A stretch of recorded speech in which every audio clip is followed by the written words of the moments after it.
الله وملائكته يصلون على النبي يا أيها الذين آمنوا صلوا عليه وسلموا تسليما اللهم صل على سيدنا ومولانا محمد والكرم منبر العلم والحلم والحكم وعلى آله الكرام وبارك وسلم.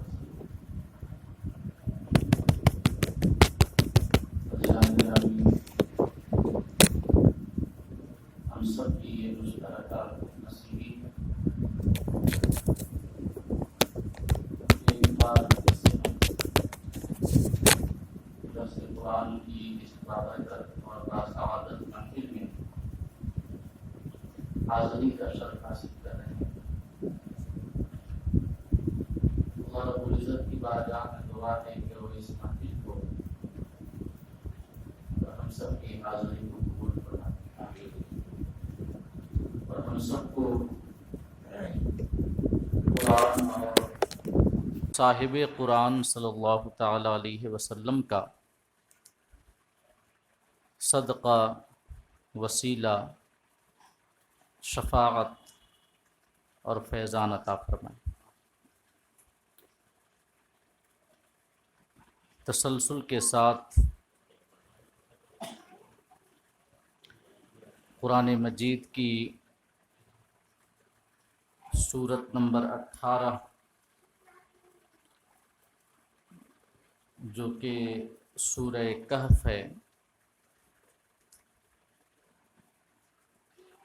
اس سورت کے حوالے سے ہماری گفتگو جاری ہے.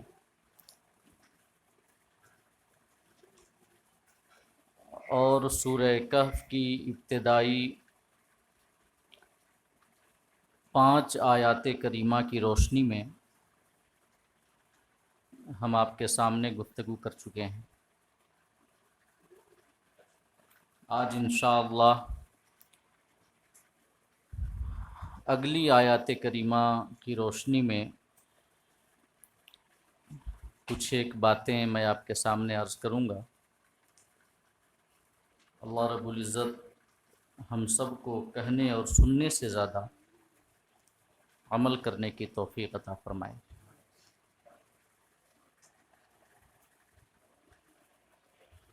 سورہ کہف کی 6 آیت کریمہ میں اللہ رب العزت نے اپنے حبیب صلی اللہ تعالی علیہ وسلم سے خطاب فرمایا ہے اور یہ ارشاد فرمایا ہے کہ فَلَعَلَّكَ بَاخِعٌ نَفْسَكَ عَلَىٰ آثَارِهِمْ إِن لَّمْ يُؤْمِنُوا بِهَٰذَا الْحَدِيثِ أَسَفًا. اللہ پاک ارشاد فرماتا ہے کہ کہیں تم ان کے پیچھے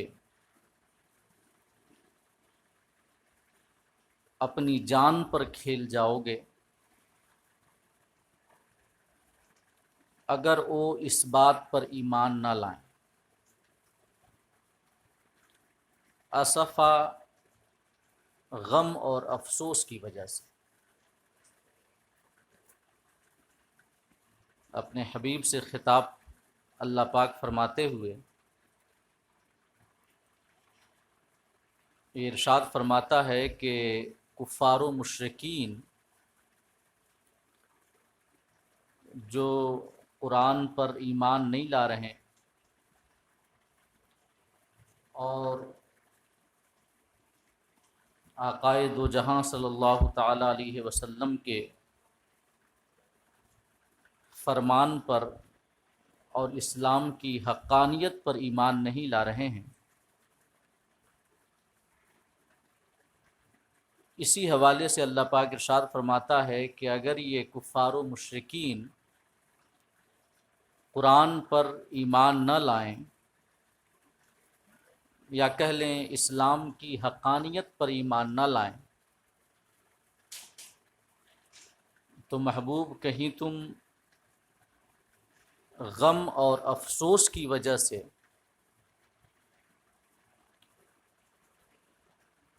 ان کفار کے پیچھے اپنی جان پر کھیل جاؤ گے؟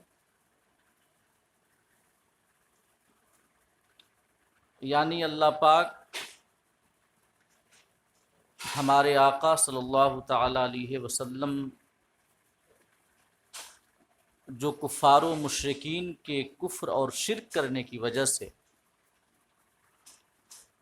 اور ایمان نہ لانے کی وجہ سے انتہائی غمگین ہوتے تھے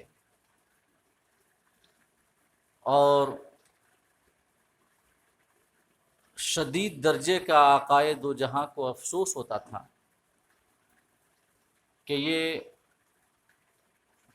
قرآن پہ اور اسلام پر ایمان نہیں لا کر کے اپنے آپ کو جہنم کے عذاب کا حقدار بنا رہے ہیں،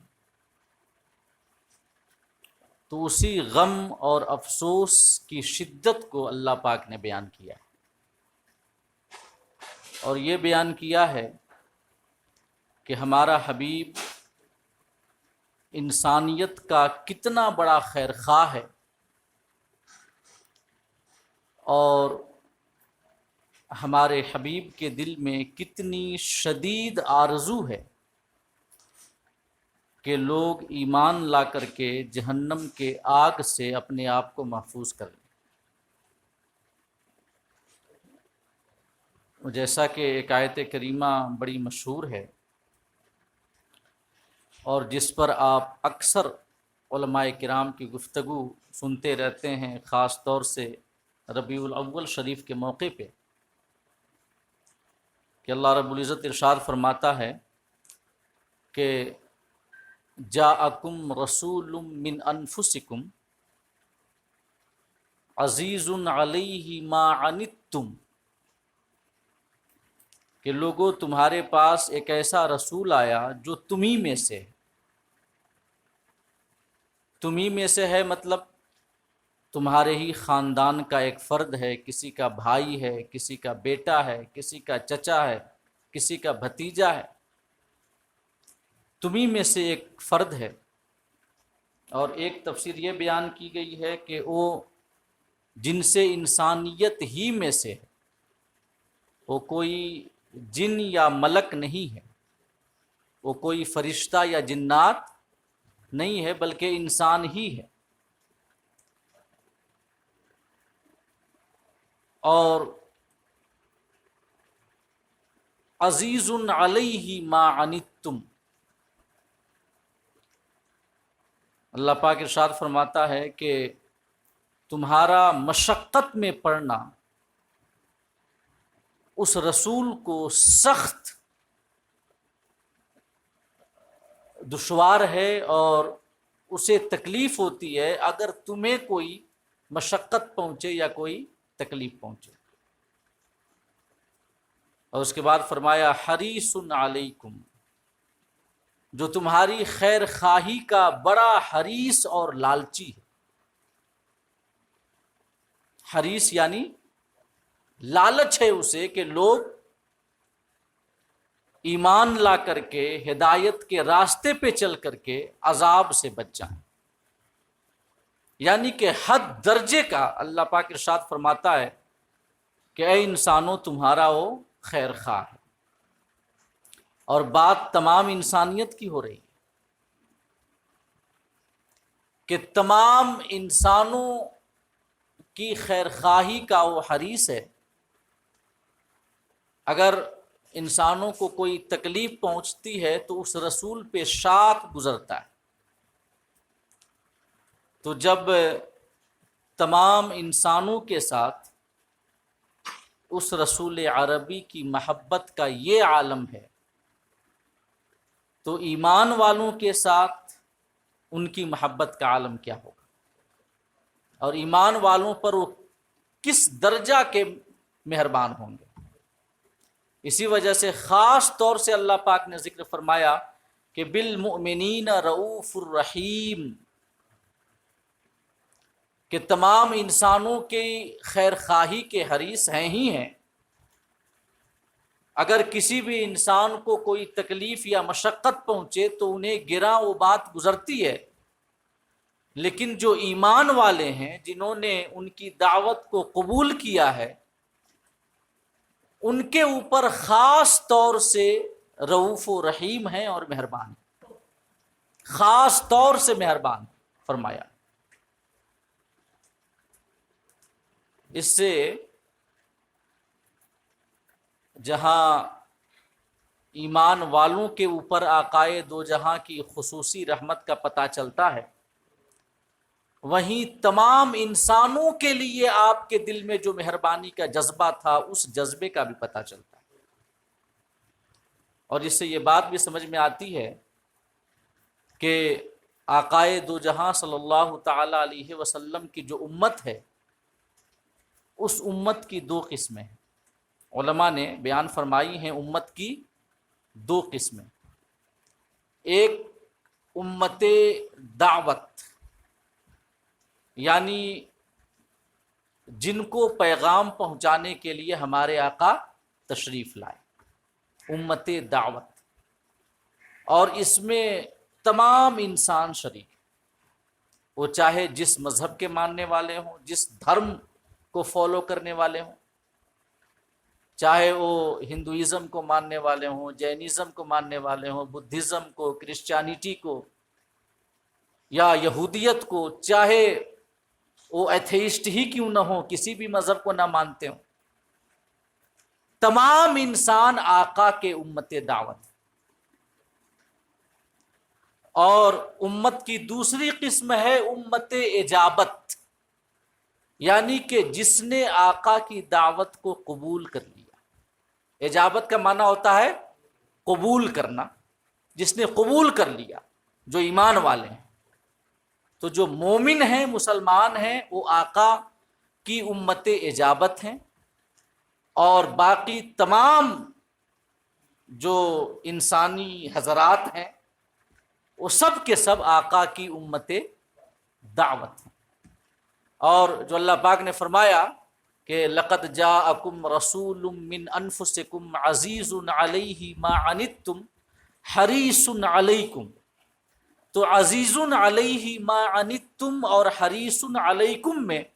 امت دعوت کا تذکرہ ہے، کہ یعنی آقا کے جتنے امتی ہیں، وہ چاہے جس مذہب کے ماننے والے ہوں یا کسی بھی مذہب کے نہ ماننے والے ہوں،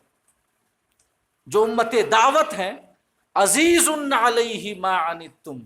پوری انسانیت میں سے کوئی بھی اگر کسی قسم کی مشقت میں پڑتا ہے، تکلیف میں پڑتا ہے، تو ہمارے آقا پر وہ بات شاق گزرتی ہے، آقا کو تکلیف ہوتی ہے۔ اور حریص علیکم، سب کے خیر خواہ ہیں، سب کے خیر خواہ ہیں،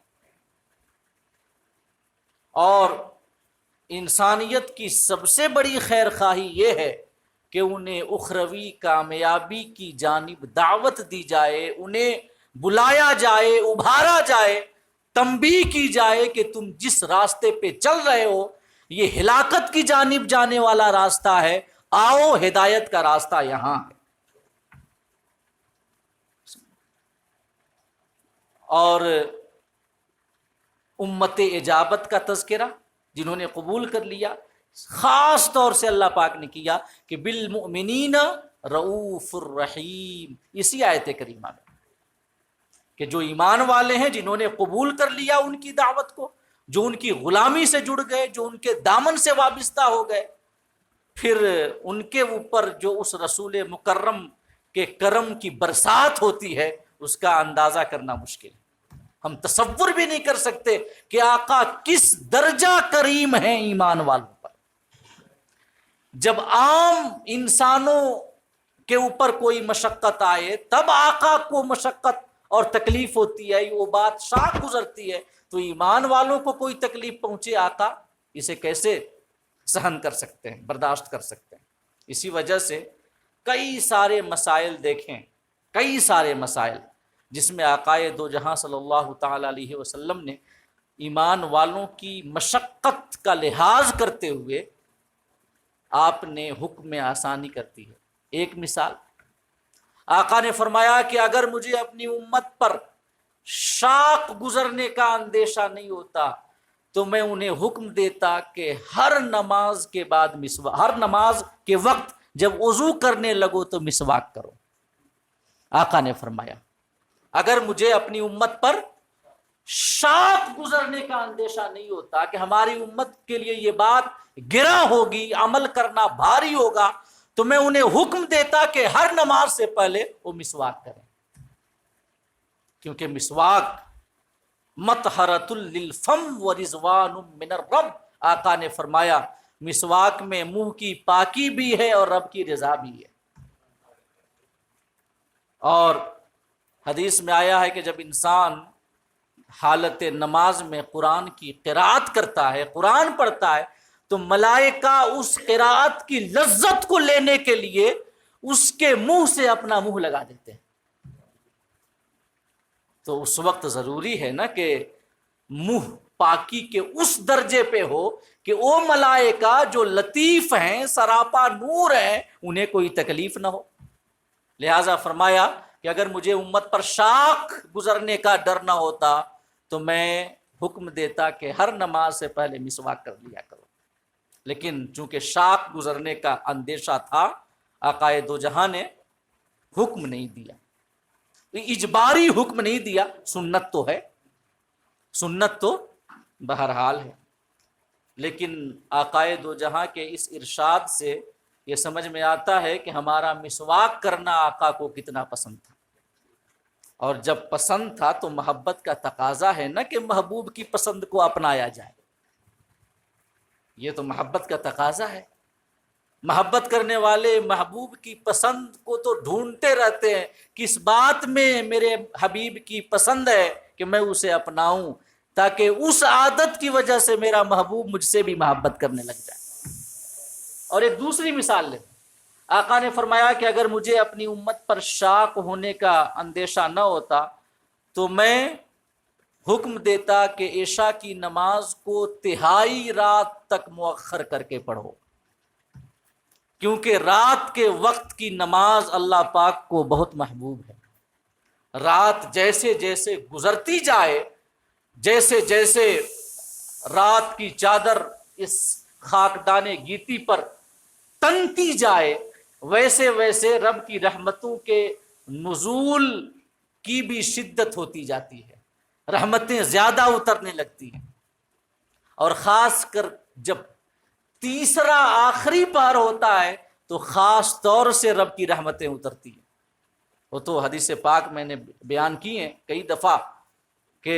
آقا دو جہاں ارشاد فرماتے ہیں یتنزل ربنا تبارک و تعالی کل لیلہ حتی یبقى ثلث اللیل الآخر ویقول هل من مستغفر فاغفر له وهل من مسترزق فارزقه هل من سائل فاعطیہ۔ آقا نے فرمایا، مسلم کی حدیث ہے، کہ جب رات کا آخری تیسرا پہر ہوتا ہے تو اللہ پاک کی خصوصی رحمت آسمان دنیا کی جانب اترتی ہے اور پکارتی ہے کوئی مانگنے والا کہ میں اسے عطا کر دوں، ہے کوئی رزق مانگنے والا کہ میں اس کے رزق میں خیر و برکت عطا کر دوں، ہے کوئی مغفرت طلب کرنے والا کہ میں اسے بخش دوں۔ تو چونکہ رات میں خصوصی رحمت اترتی ہے اللہ پاک کی، لہذا فرمایا کہ اگر مجھے شاق نہ ہوتا اپنی امت پہ یہ حکم تو میں حکم دیتا کہ رات کو کم سے کم تہائی درجے تک، تہائی حصے تک مؤخر کر کے پڑھو عشاء کی نماز، اور یہ بھی ہمارے ہی لیے یہ جو حکم تھا کوئی ہمارے آقا کا فائدہ نہیں ہے، ان کا حال تو یہ تھا کہ رات رات بھر قیام میں گزر رہے ہیں، رات رات بھر سجدے میں گزر رہے ہیں۔ حدیث میں آیا ہے کہ آپ اتنا طویل قیام کیا کرتے تھے کہ آپ کے مبارک قدموں میں ورم آ جاتا تھا، کبھی کبھی سوجن آ جاتی تھی، پھٹ جاتے تھے تلوے، خون نکلنے لگتا تھا۔ صحابہ کرام عرض کرتے، حضور آپ کی تو یہ شان ہے کہ لیغفر لک اللہ ما تقدم من ذنبک وما تاخر، اللہ پاک نے آپ کے صدقے میں آپ کی امت کے گناہ معاف فرمائے ہیں، یہ آپ کی شان ہے، تو آپ کیوں اتنی مشقتیں کرتے ہیں؟ تو آقا فرماتے افلا اکون عبدا شکورا، کیا میں خدائے پاک کا شکر گزار بندہ نہ بنوں؟ کیا میں شکر گزار بندہ نہ بنوں؟ سمجھ میں آتا ہے کہ جیسے جیسے رحمتیں زیادہ ہوتی جائیں ویسے ویسے ہمارے شکر میں اضافہ ہونا چاہیے، جیسے جیسے رحمت زیادہ ہوتی جائے جیسے جیسے ویسے ویسے شکر میں اضافہ ہونی چاہیے۔ کیسے؟ عبادت میں اضافے کی شکل میں، سجدوں میں اضافے کی شکل میں، قیام میں اضافے کی شکل میں، ویسے ویسے۔ اور آج ہمارا حال کیا ہے کہ ہمارے اوپر زیادہ رحمتیں نہ بھی ہوں تو ہم محض رحمت کی امید پر بھی یہ عبادتیں چھوڑ دیتے ہیں، رحمت کی امید پہ چھوڑ دیتے ہیں۔ یہ بتائیے مغفرت کی امید پہ غافل ہو جانا کیا یہ رحمت کی امید پہ عبادت چھوڑنا نہیں ہے؟ مغفرت تو رحمت ہی ہے نا۔ تو آقا کی حدیث ہمیں بتاتی ہے کہ جیسے جیسے رحمت ہو زیادہ ویسے ویسے شکر زیادہ ہو، عبادتیں زیادہ ہوں، سجدہ زیادہ ہوں، اور ہم کسی اور ڈگر پہ چل رہے ہیں کہ رحمت کی فقط امید پر ہم عبادتوں کو ترک کیے بیٹھے، غفلت کی زندگی گزار رہے ہیں۔ تو یہ یقیناً آقائے دو جہاں کی تعلیمات کے مزاج سے میل نہیں کھاتا ہمارا جو کردار ہے اور جو ہماری سیرت ہے کہ نہیں ہے؟ تو آقا نے جو حکم دیا کہ بلکہ آقا نے جو یہ فرمایا کہ اگر مجھے اپنی امت پر شاق گزرنے کا اندیشہ نہ ہوتا تو حکم دیتا کہ عشاء کو تہائی رات تک مؤخر کر لو، تو یہ بھی کوئی آقا کے فائدے کے لیے نہیں بات تھی بلکہ ہمارے لیے تھی کہ جب ہم رات کی خلوتوں میں عبادتیں کریں زیادہ سکون، خشوع و خضوع اور طمانینت کے ساتھ، تو رب کی رحمتیں ہم پر زیادہ اتریں۔ جو مسواک کے حوالے سے فرمایا کہ اگر شاق گزرنے کا اندیشہ نہ ہوتا تو میں حکم دیتا ہر نماز سے پہلے مسواک کرو نماز سے پہلے، تو یہ بھی آقا کے لیے فائدے کی بات نہیں تھی بلکہ یہ ہمارے لیے فائدہ ہے کہ ہم مسواک کریں، منہ کی پاکی ہو، رب کی رضا بھی حاصل کریں، ملائکہ ہماری قرات سے حظ بھی حاصل کریں، لذت بھی حاصل کریں، اور ان کی دعائیں بھی ہمیں ملیں، ہے کہ نہیں؟ تو ہر چہار جانب سے ہمارا ہی فائدہ۔ بالمؤمنین رؤوف الرحیم، آقا ایمان والوں پر خاص طور سے مہربان ہیں، خاص طور سے رحمت کرنے والے ہیں۔ تو عام انسانوں کے ساتھ جو امت اجابت ہیں، جنہوں نے آپ کی دعوت کو قبول نہ کیا، جو آپ سے اپنا رخ پھیرے بیٹھے ہیں، جو آپ کے لیے دن رات سازشیں کر رہے ہیں کہ کسی طرح انہیں نقصان پہنچایا جائے، ان کی دعوت کو نقصان پہنچایا جائے، کوئی ایسی چال چلی جائے کہ ان کا مشن مکمل نہ ہو، یہ نہ ہونے پائے، آپ کے لیے راستے میں کانٹے بچھا رہے ہیں، آپ کی گردنوں پہ اونٹ کی اوجڑیاں ڈال رہے ہیں، آپ پر پتھروں کی برسات کر رہے ہیں، آپ کا مذاق اڑا رہے ہیں، دراز دستی کر رہے ہیں، اور آپ کے ماننے والوں پر تو ظلم کی تمام حدیں پار کر چکے ہیں۔ حضرت خباب کی پیٹھ پہ لوہا گرم کر کے داغا جا رہا ہے، حضرت بلال حبشی کو عرب کے تپتے ہوئے صحرا میں چلچلاتی دھوپ میں ننگی پیٹھ پر لٹا کر کے پاؤں پہ پتھر کی سل رکھی جا رہی ہے، اس قسم کے مظالم کیے جا رہے ہیں، مگر آقائے دو جہاں کو غم ہے، افسوس ہے۔ کس بات کا؟ کیا اس بات کا کہ یہ ہم پر ظلم کر رہے ہیں؟ اس بات پر کیا کہ یہ ہمارے غلاموں پہ ظلم کر رہے ہیں؟ اس بات کا کہ ہمارے اوپر پتھر برسا رہے ہیں، پھپتیاں کس رہے ہیں؟ نہیں، بلکہ آپ کو اس بات کا رنج ہے، آپ کو اس بات کا غم ہے کہ یہ ہمارے پیغام کو چھوڑ کر کے جہنم کے عذاب کا حقدار ہو رہے ہیں۔ آپ کو جو غم تھا امت کے جہنم میں جانے کا غم تھا، امت کے جہنم میں جانے کا غم تھا۔ اور اسی حوالے سے ایک حدیث پاک ہے کہ آقائے دو جہاں صلی اللہ تعالی علیہ وسلم نے ارشاد فرمایا کہ ہماری اور تمہاری مثال، ایک بار کفار سے یہ ارشاد فرمایا کہ ہماری اور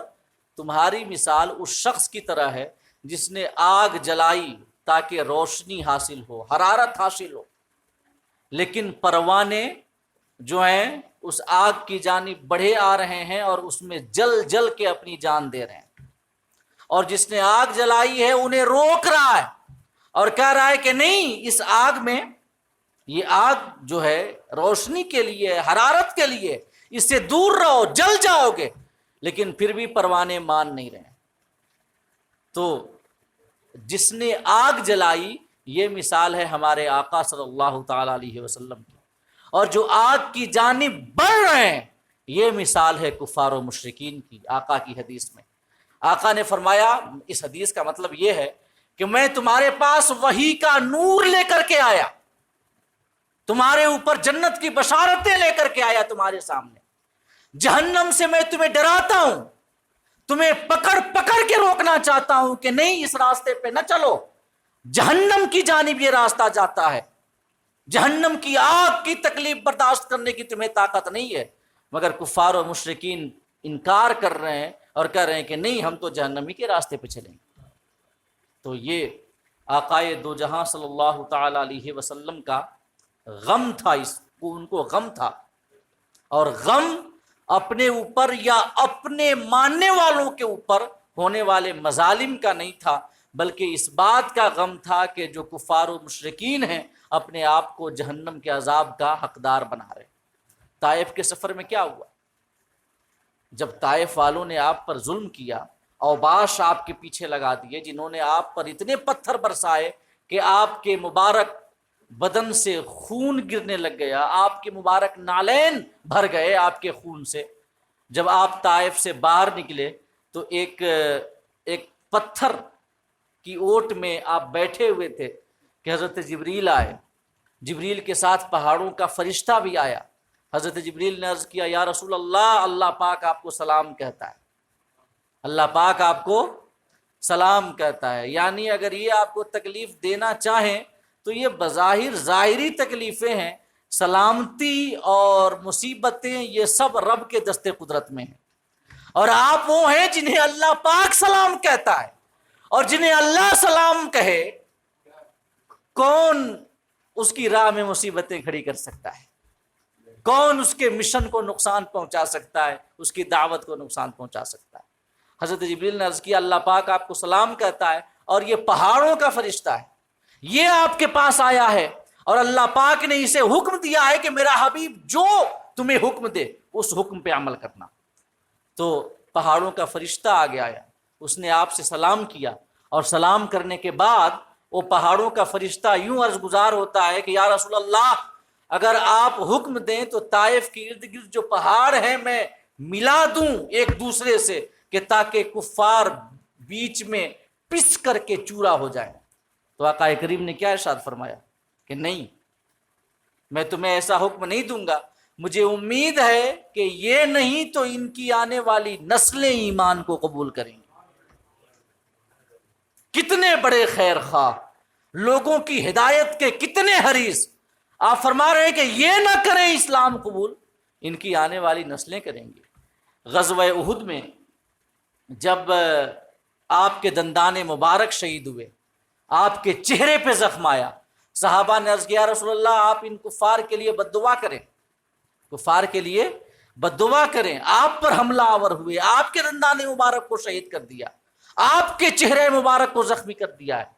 آپ دعا کر بد دعا کریں کہ اللہ پاک انہیں ہلاک اور تباہ و برباد کر دے۔ آقا کریم کے ہاتھ اٹھے دعا کے لیے، اور جب آپ نے ہاتھ اٹھائے بد دعا نہیں کی بلکہ ان الفاظ میں دعا فرمائی کہ اللہم اہدی قومی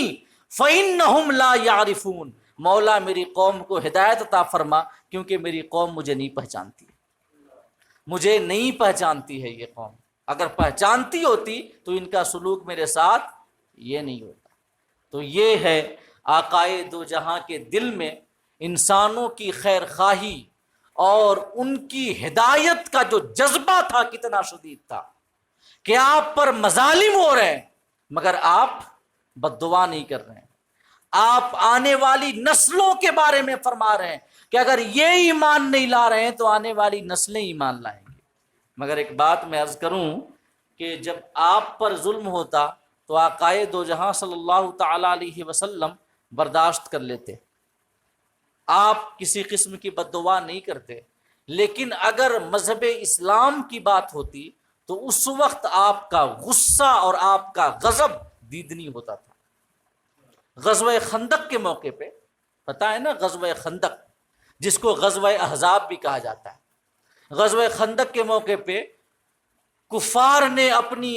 طاقتوں کو سمیٹ کر کے متحدہ قوت کے ساتھ شہر مدینہ پہ حملہ کیا تھا، اور ان کی یہ خواہش تھی اور یہ سوچ تھی کہ ہم شہر مدینہ کو نیست و نابود کر دیں گے۔ تو ایک دن ایسا ہوا کہ کفار نے اتنے سخت حملے کیے، غزوہ خندق کے دن اتنے سخت حملے کیے ایک روز کہ آقا کریم کی کئی نمازیں ایک ساتھ قضا ہو گئیں، کئی نمازیں، عصر قضا ہوئی، مغرب قضا ہوئی، ظہر قضا ہوئی، ایک ساتھ جب نمازیں قضا ہوئی تو آقا دو جہاں صلی اللہ تعالی علیہ وسلم نے اس وقت کفار کے لیے فرمایا تھا کہ ملا اللہ قبورہم نارا، اللہ ان کی قبروں کو آگ سے بھر دے کہ ان کی وجہ سے رب کی بارگاہ میں کھڑا ہونے کی بھی ہمیں فرصت نہیں ملی، کھڑا ہونے کا بھی موقع نہیں ملا ان کے حملے کی وجہ سے۔ تو اگر اپنے آپ پر ظلم ہو تو آقا ہدایت کی دعا کر رہے ہیں، اور اگر کفار کی وجہ سے رب کی بارگاہ میں کھڑا ہونے، کسی شعار دینی کو اختیار کرنے، کوئی عبادت کرنے کی راہ میں اگر رکاوٹ ہو تو اس وقت آقائے دو جہاں صلی اللہ تعالی علیہ وسلم کا قہر و غضب دیدنی ہوتا تھا۔ اسی وجہ سے یہ اللہ پاک نے اپنے حبیب کے اخلاق کو عظیم کہا ہے، کریم نہیں کہا ہے۔ انک لعلی خلق عظیم، محبوب تم عظیم اخلاق کے درجے پہ فائز ہو۔ یہ نہیں فرمایا کہ اللہ اخلاق کریم، کریم اخلاق کے درجے پر فائز ہو، نہیں، کیونکہ کریم میں فقط کرم آتا ہے اور عظیم میں کرم بھی آتا ہے اور وقت آنے پہ غضب بھی آتا ہے، کیونکہ عظمت ہمیشہ یہ نہیں ہے کہ محض رحمت ہی کی جائے، مہربانی ہی کی جائے، نہیں، وقت آنے پہ غضب میں آنا بھی انتہائی ضروری ہوتا ہے۔ جب ایک شخص تھا جس نے چوری کی، ذرا ایک آقا کریم کی سیرت کا یہ واقعہ سنیں، ایک شخص تھا جس نے چوری کی، وہ شخص اثر و رسوخ والا تھا، وہ اپنے قبیلے کا سردار تھا، رئیس تھا۔ تو کچھ صحابہ نے آقا کی بارگاہ میں سفارش کی کہ حضور یہ اثر و رسوخ والا شخص ہے اور اس کی ریاست، اس کی سرداری ہے اس کی قبیلے پہ، لہٰذا آپ اس کا ہاتھ نہ کاٹیں۔ اسلام میں چور کی سزا کیا ہے؟ ہاتھ کاٹنا۔ تو فرمایا کہ یہ کسی نے عرض کیا، کچھ صحابہ نے، کہ آپ ان کا ہاتھ نہ کاٹیں، یہ رئیس ہیں اپنے قبیلے کے اور ان کا بڑا اثر و رسوخ ہے۔ تو جب یہ مشورہ دیا کچھ صحابہ نے تو آقا کریم کا چہرہ غصے کی وجہ سے سرخ ہو گیا، اور آقا کا چہرہ جب غصے کی وجہ سے سرخ ہوتا تھا تو ایسا لگتا تھا کہ آپ کے مبارک رخسار پر انار کے دانے نچوڑ دیے گئے ہوں۔ وہ حدت اور وہ سرخی میں وہ حدت ہوتی تھی، ایسی سرخی ہوتی تھی کہ لگتا تھا کہ انار کے دانے نچوڑ دیے گئے ہیں۔ آقا کا چہرہ سرخ ہو گیا اور آپ نے ارشاد فرمایا کہ بنی اسرائیل کا مشورہ ہمیں دیا جا رہا ہے۔ بنی اسرائیل ایسا کرتے تھے کہ اگر ان میں کوئی غریب کوئی جرم کرتا تو اسے قرار واقعی سزا دیتے تھے، جو سزا ہوتی دیتے تھے۔ اگر کوئی امیر ذی حیثیت یا بااثر شخص کوئی جرم کرتا تو پھر اس کو سزا نہیں دیتے تھے۔ تو آقا نے فرمایا کہ یہی وہ روش ہے جس نے بنی اسرائیل کو ہلاکت میں ڈالا تھا۔ سنو، قسم خدا کی، اگر فاطمہ بنت محمد بھی چوری کرے تو میں اس کا ہاتھ بھی کاٹ ڈالوں۔ احکام اسلام پر عمل کا آپ کا جذبہ ایسا شدید تھا، یعنی رحمت تو تھی لیکن وقت آنے پہ غضب بھی تھا۔ لہذا فرمایا انک لعلی خلق عظیم۔ آپ نے فرمایا کہ میری بیٹی فاطمہ اگر اس سے یہ فعل سرزد ہو تو میں اس کے ہاتھ بھی کاٹ ڈالوں گا، اس کے بارے میں بھی کسی کی سفارش کو قبول نہیں کروں گا۔ مساوات یہ مذہب اسلام کا بنیادی تصور ہے، برابری، سب کے ساتھ برابری کا سلوک، یکساں جو ہے قانون ہو، یہ سب کے لیے مذہب اسلام اس بات کی حوصلہ افزائی کرتا ہے۔ ایک میں واقعہ پہلے بتا چکا ہوں، ذرا بات آ چکی ہے تو پھر اسے دہرا دوں کہ حضرت علی مرتضیٰ کو ایک بار آقا نے حکم دیا کہ علی کھانے کا انتظام کرو، میں قریش کے سرداروں کی دعوت کرنا چاہتا ہوں، کھانے کا انتظام کرو۔ حضرت علی نے کھانے کا انتظام کیا اور پرتکلف دعوت کا اہتمام کیا گیا۔ قریش کے بڑے بڑے سردار آئے، سب نے کھانا کھایا، اور کھانا جب سب تناول کر چکے تو آقا کریم نے اپنا مدعا پیش کیا کہ آج میں نے سب کو اس وجہ سے بلایا ہے کہ مجھے اللہ پاک نے اپنا رسول بنا کر کے بھیجا ہے، آپ مجھے خدا کا رسول آپ تسلیم کریں، مجھ پر ایمان لائیں اور اپنے دین اور باپ دادا کے دین کو چھوڑ دیں۔ آپ نے دعوت پیش کی تو ابو جہل نے کہا کہ فما لنا فیہ، اگر ہم آپ کی بات مان لیں تو ہم کو کیا ملے گا؟ ابو جہل نے عرض کیا کہ اگر آپ کی بات، آپ کی دعوت ہم مان لیں تو ہمیں کیا ملے گا؟ تو آقا کریم نے فرمایا کہ ما للمسلمین، تم کو بھی وہی ملے گا جو عام مسلمانوں کو ملے گا۔ یعنی کہ تم سردار ہو مکہ کے، بڑے رئیس ہو، تو تمہارے لیے کوئی امتیازی سلوک نہیں ہوگا، تم کو کوئی ایکسٹرا حقوق نہیں دیے جائیں گے، تمہیں کوئی مزید اضافی مراعات حاصل نہیں ہوں گی، جو عام مسلمانوں کو ملے گا تم کو بھی ملے گا۔ تو ابو جہل نے کہا تھا کہ ہم ایسے دین کو کیوں مانیں کہ جس دین میں ہمیں کوئی خصوصی اہمیت نہ دی جائے، ہماری کوئی خصوصی حیثیت نہ ہو، ہم اس دین کو کیوں مانیں؟ ابو جہل نے آپ پر ایمان نہیں لایا۔ تو میں عرض کرنا چاہوں گا کہ ذرا دیکھیں کہ وہ جو ٹائمنگ تھی، وہ جو دور تھا، اسلام کی دعوت کے حوالے سے انتہائی اہم دور تھا، جبکہ مذہب اسلام کے ماننے والے افراد کے اعتبار سے کم تھے، طاقت کے اعتبار سے کم تھے، سیاسی قوت کے اعتبار سے کم تھے، مال و دولت کے اعتبار سے کم تھے، ہر اعتبار سے کم تھے، اسلام کے ماننے والے کمزور تھے، مگر اس دعوت اسلام کے ابتدائی مرحلے میں بھی آقا نے اسلام کے تصور مساوات کے ساتھ کسی قسم کا سمجھوتا کرنا پسند نہیں کیا، اور فرمایا جو سب کو ملے گا وہ تم کو بھی ملے گا، ہے کہ نہیں ہے؟ تو اسی سے ہمیں مذہب اسلام کی خوبصورتی اور پورے عالم میں اس کے پھیلنے کا راز سمجھ میں آتا ہے۔ دنیا دو حصوں میں بٹی ہوئی تھی، ایک کمزور، ایک طاقتور، ایک غریب، ایک مالدار، ایک راجا، دوسرے پرجا، بلکہ ہمارے ہندوستان میں تو 4 حصوں میں بٹی ہوئی تھی انسانیت، اور جو نچلے حصے والے تھے ان کے ساتھ انتہائی بہیمانہ اور جانوروں کا سا سلوک ہوتا تھا۔ کہتے ہیں کہ پکڑ پکڑ کے، مار مار کے زبردستی اسلام کی جانب لے کر کے آئے، کہتے ہیں لوگ نا کہ مغلوں نے زبردستی اسلام کی جانب لوگوں کو بلایا۔ اگر زبردستی اسلام قبول کرایا گیا ہوتا تو اسلام کی آزادی کے وقت مسلمان خالی 20-25% اور دوسرے 75-80% نہیں ہوتے، اگر تلوار ہوتی تو، اگر تلوار کا استعمال کیا گیا ہوتا تو، ہے کہ نہیں ہے؟ تو کہتے ہیں کیسے ایسے ہوا؟ پوری دنیا میں پھیلا، ہمارے ہندوستان کے بھی بشمول ہمارے وطن عزیز میں بھی پھیلا۔ تو کہتے ہیں کہ زبردستی 600 سال ان لوگوں نے حکومت کی ہے، پکڑ پکڑ کے زبردستی جو ہے اسلام کی جانب لے کر کے آئے ہیں۔ میرے بھائی زبردستی لے کر کے نہیں آئے، زبردستی لے کر آئے ہوتے نا تو آزادی کے وقت خالی مسلمان 20-25% نہیں ہوتے، ہے کہ نہیں ہے؟ 70-75% کسی اسلام کے علاوہ مذہب کے ماننے والے نہیں ہوتے۔ بات دراصل یہ ہے کہ انسانیت کی تذلیل ہو رہی تھی، انسانوں کو مختلف خانوں میں بانٹ دیا گیا تھا،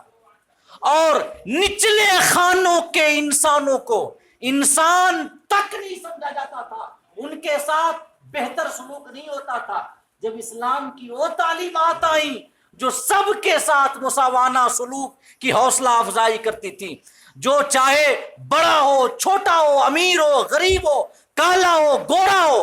بڑے خاندان کا ہو چھوٹے خاندان کا ہو، سادات ہی میں سے کیوں نہ ہو، شیخ ہو پٹھان ہو خان ہو کوئی بھی ہو، سب کو ایک نگاہ سے ہمارا دین دیکھتا تھا، اور ہر انسان کو کچھ چاہیے یا نہ چاہیے عزت نفس ضرور چاہیے، عزت نفس چاہیے، ہے کہ نہیں ہے؟ غربت ہے، اگر غربت ہے تو محنت سے اسے ختم کیا جا سکتا ہے، کوئی اور کمی ہے کوشش سے اس کمی کو ہم دور کر سکتے ہیں، لیکن عزت نفس و دولت ہے کہ اگر وہ ہاتھ سے چلی جائے تو پھر وہ کبھی ہاتھ نہیں آتی۔ انسانیت کرا رہی تھی، اسے اپنا آپ ذلیل ہوتا دکھائی دے رہا تھا، اس کی عزت نفس پہ حملے ہو رہے تھے، اسی وقت اسلام کے سدا بہار پیغام نے ان کے سامنے دستک دی، جہاں پہ سب کے لیے کھلی ہوئی باہیں تھی، سب کا استقبال ہو رہا تھا، سب کو گلے سے لگایا جا رہا تھا، کسی کو پاؤں قدم یا نچلے حصے سے نہیں منسوب کیا جا رہا تھا، بلکہ سب کلکم من آدم و آدم خلق من تراب کا نغمے جاں فضا گیا جا رہا تھا کہ سنو سب آدم کے بیٹے ہو اور ان کو مٹی سے بنایا گیا تھا، لہٰذا وہ کشاں کشاں اسلام کی جانب چلے آئے، ہے کہ نہیں ہے؟ تو اسلام کے پھیلنے کا راز بھی اسی اسلام کے پیغام مساوات میں بھی مضمر ہے، انسانیت کی عزت افزائی میں مضمر ہے، کوئی لالچ نہیں، کوئی ڈر نہیں، کسی قسم کی تلوار کا استعمال نہیں، ڈرانا دھمکانا نہیں، ہے کہ نہیں؟ تو اللہ پاک نے فرمایا کہ محبوب فَلَعَلَّكَ بَاخِعٌ نَفْسَكَ عَلَىٰ آثَارِهِمْ إِن لَّمْ يُؤْمِنُوا بِهَٰذَا الْحَدِيثِ أَسَفًا، کیسا لگتا ہے کہ تم کفار کے پیچھے اپنی جان پر کھیل جاؤ گے غم و افسوس کی وجہ سے اگر وہ ایمان نہ لائیں۔ تو اس میں ایک جانب تو یہ بات سمجھ میں آتی ہے اس آیت کریمہ سے کہ آقا کے دل میں انسانیت کے لیے خیر خواہی اور بھلائی کا کتنا جذبہ شدید تھا، اور دوسری بات یہ سمجھ میں آتی ہے ایک لطیف طنز بھی ہے کفار کے اوپر کہ محبوب تم کیوں ہلکان ہوتے ہو، تم کیوں غم و افسوس کرتے ہو، تم تو راہ حق کے مسافر ہو اور راہ حق کی جانب مسافروں کو بلا رہے ہو، آخرت کی کامیابی تمہارا بھی حصہ ہے، تمہارے ماننے والوں کا بھی حصہ ہے، غم و افسوس تو ان کو ہونا چاہیے جو ہلاکت کی راہ پہ چل رہے ہیں، تم کیوں غم و افسوس کرتے ہو؟ اور تسلی ہے، اطمینان ہے کہ آپ غم نہ کریں، افسوس نہ کریں، آپ کا کام فقط راستہ دکھانا ہے، آپ نے راستہ دکھا دیا، آپ کی ذمہ داری پوری ہو گئی، اب مانے نہ مانے، قبول کریں نہ کریں، وہ جانے، ان کا انجام جانے، آپ کا کام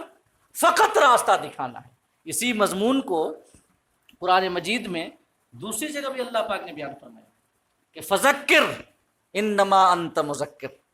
آپ نصیحت کیجئے، آپ کا کام نصیحت کرنا ہے، لست علیہم بمسیطر، ہم نے آپ کو ان کے اوپر مقرر کر کے نہیں بنا کے بھیجا ہے کہ زبردستی ان سے آپ کو منوانا ہے، نہیں، آپ ان کے ذمہ دار نہیں ہیں، آپ بس نصیحت کیجئے، آپ کا کام نصیحت کرنا ہے۔ اور فرمایا اسی مضمون کی آیت کریمہ سورہ شعراء میں بھی ہے لعلک باخع نفسک اللہ یکونوا مؤمنین، کہ ایسا لگتا ہے کہ آپ اپنی جان پہ کھیل جائیں گے اگر کفار ایمان نہیں لائیں گے، تو یہ وہی مضمون ہے، یہی مضمون سورہ فاطر میں بھی ہے، فرمایا فإن اللہ یضل من یشاء ویہدی من یشاء فلا تذهب نفسک علیہم حسرات، فرمایا گمراہ کرنا ہدایت دینا اللہ پاک نے فرمایا میرا کام ہے، یہ میرا کام ہے، جسے چاہوں گمراہ کر دوں، جسے چاہوں ہدایت دے دوں، میں گمراہ کرتا ہوں، میں ہدایت دیتا ہوں، گمراہی دینا بھی میرا کام، ہدایت دینا بھی میرا کام، آپ اپنے آپ کو ہلکان نہ کریں، آپ اپنی جان پر نہ کھیلیں ان کے پیچھے، غم و افسوس کی وجہ سے، شدت رنج کی وجہ سے، کیا آقائے دو جہاں کے دل میں انسانیت کے لیے بھلائی کی چاہت موجود تھی. مطلب اتنا شدید غم، اتنا شدید غم. اللہ پاک فرماتا ہے وَمَنْ أَصْدَقُ مِنَ اللَّهِ قِيلًا، اور اللہ سے زیادہ سچی بات کس کی ہو سکتی ہے؟ وہ فرماتا ہے کہ ایسا لگتا ہے کہ آپ اپنی جان پر کھیل جائیں گے غم کی وجہ سے اگر وہ ایمان نہ لائیں تو. سمجھ لیں انسانیت سے، اور وہ بھی انسانیت میں سے وہ جو ایمان نہیں لا رہے ہیں ان کا کتنا غم تھا آقا کو. اور آقا کی امت ہونے کے ناطے ہم کو بھی غم ہونا چاہیے. آپ کی سیرت ہمارے لیے بھی نمونہ ہے نا، تو ہماری بھی سب سے فرسٹ پرائیورٹی یہی ہونی چاہیے کہ ہم بھی اسلام کا جو پیغام ہدایت ہے وہ لوگوں کی جانب یہ لوگوں کے سامنے پیش کریں، اور لوگوں کا دکھ اور درد ان کے ایمان نہ لانے کی وجہ سے یا غلط راستے پہ چلنے کی وجہ سے اس دکھ کو، درد کو ہم بھی محسوس کریں. اور یاد رکھیں دعوت و تبلیغ کا کام ایک درد مند جو مبلغ ہے وہی کر سکتا ہے. جس کے دلوں میں درد ہو، جس کے دلوں میں درد ہی نہ ہو، وہ کاہے کا دعوت و تبلیغ کا کام کرے گا؟ آواز یہاں سے نکلے گی، یہاں سے نہیں نکلے گی. ایک آخری بات عرض کر دوں کہ آقا کا کام فقط ہدایت دینا ہے، راستہ دکھانا، زبردستی ایمان دینا نہیں. حضرت ابو طالب آقا کریم کے چچا جو ایمان نہیں لائے، آقا سے بڑی محبت کرتے تھے، آقا بھی ان سے بڑی محبت کرتے تھے، ایمان نہیں لائے یہاں تک کہ ان کی موت ہو گئی. موت کے بعد آقا بڑا غمگین رہا کرتے تھے، بڑا غمگین کہ میں اپنے چچا کو راہ راست پہ ہماری دعوت نہیں لا سکی. تو اس وقت اللہ پاک نے قرآن مجید کی یہ آیت کریمہ اتاری تھی اور فرمایا تھا، سورہ قصص کی آیت کریمہ ہے، انک لا تہدی من احببت، محبوب تم جسے چاہو ہدایت نہیں دے سکتے. تم جسے چاہو ہدایت، تمہارا کام فقط راستہ دکھانا ہے. فرمایا وَلَٰكِنَّ اللَّهَ يَهْدِي مَن يَشَاءُ، اللہ جسے چاہے ہدایت دے دے. اس سے بھی عقیدے کی درستگی کا ہمیں موقع ملتا ہے. مطلب ہمارا عقیدہ یہی ہے کہ نافذ فقط رب کی مشیت ہوتی ہے، نافذ فقط رب کی مشیت ہوتی ہے، اور اس کو مشیت پہ کوئی مجبور نہیں کر سکتا کہ وہ یہی چاہے. کوئی مجبور نہیں کر سکتا، وہ جو چاہے وہ کرے، فعال لما یرید ہے. سمجھ رہے ہیں؟ باقی اس کا فضل ہے کہ بندے کی دعا قبول کر لے،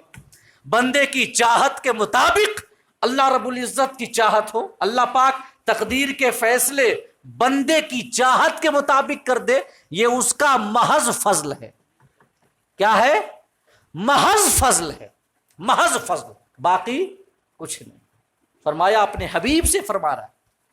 یہ ارشاد ربانی ہے کہ آپ جسے چاہے ہدایت نہیں دے سکتے،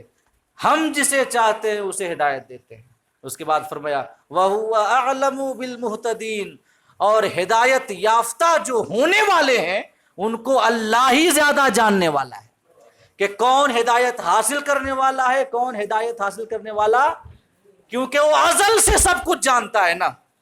اس نے کون ہدایت پر رہے گا، کون ہدایت پہ نہیں رہے گا، سب کچھ اپنے علم کے مطابق لکھ لیا ہے.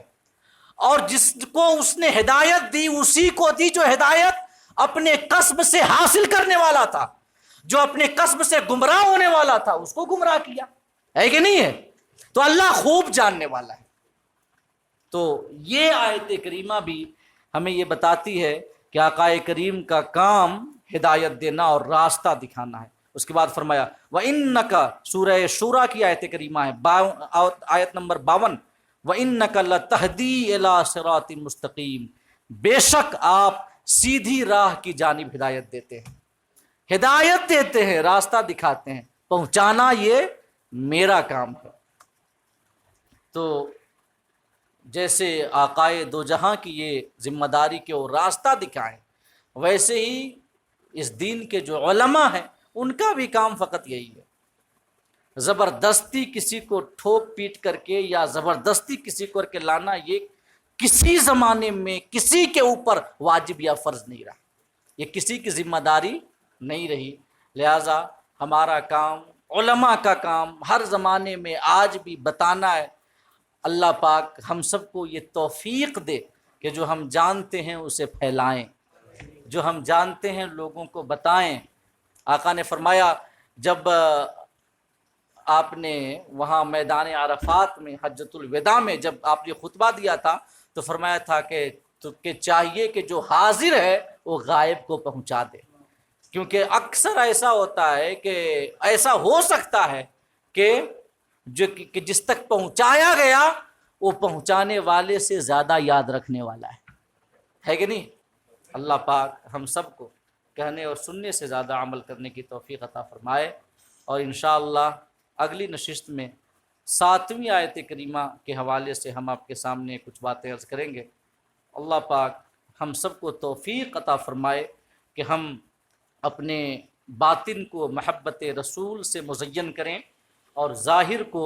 سنت رسول کی اتباع سے پاکیزہ اور ستھرا بنائیں۔ آمین۔ وآخر دعوانا الحمدللہ۔